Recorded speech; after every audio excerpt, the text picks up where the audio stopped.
Okay, cool, and welcome to part 2 of my How I Edit series.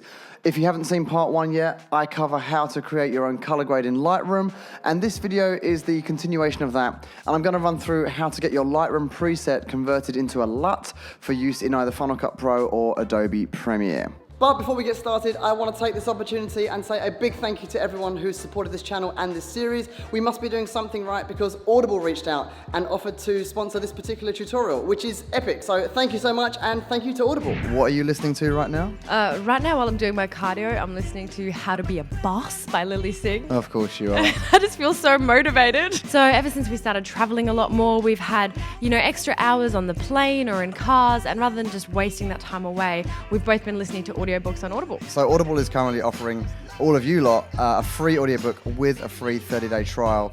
All you have to do is go to audible.com/Pia.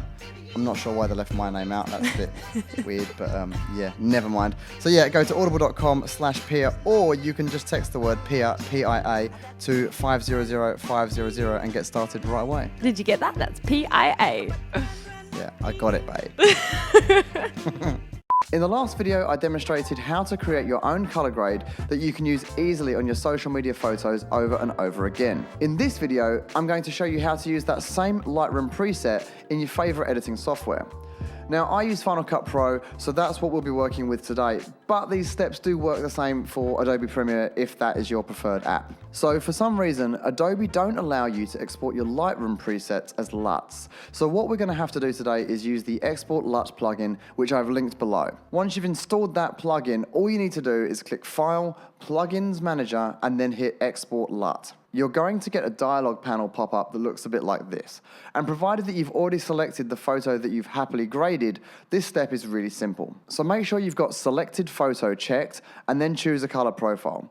Typically, I would recommend Rec 709 Gamma 2.4, as this is probably the color space that you've recorded your footage in. Now, the quality of the LUT is a tricky one. The higher the quality, the more processing power your Mac is going to need to have. And despite being able to go up as high as 256, I tend to export at 64 or 128, which is a good balance between making your computer explode and having a really great picture. Then choose where you want to save your LUT and hit export. This is going to create your file that ends in .cube. Once you've done this, you can quit Lightroom, and we're going to go straight into Final Cut Pro. Now, before we start, you're going to need to have an adjustment layer. Otherwise, you will need to apply your LUT to every piece of footage you drop on your timeline. If you'd like to use my adjustment layer, you can download the plugin for free at my website. The link is in the description below. Once your plugin's installed, what we're going to do is drag the adjustment layer from the titles pane and drop it above all of your footage. The way this works is it actually affects everything that is physically beneath it. So if you added a sharpen or a blur filter, everything in your edit underneath would be affected. Next, we're going to go over to the effects panel and we're going to search for custom LUT. Drag that onto your adjustment layer.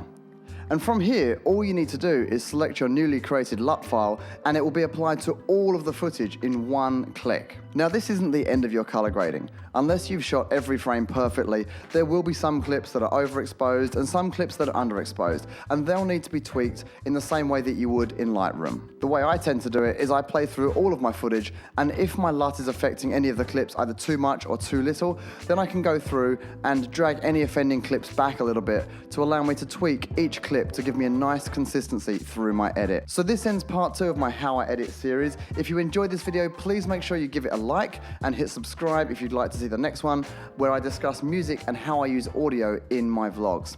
Thank you so much for watching, and I will see you in the next one.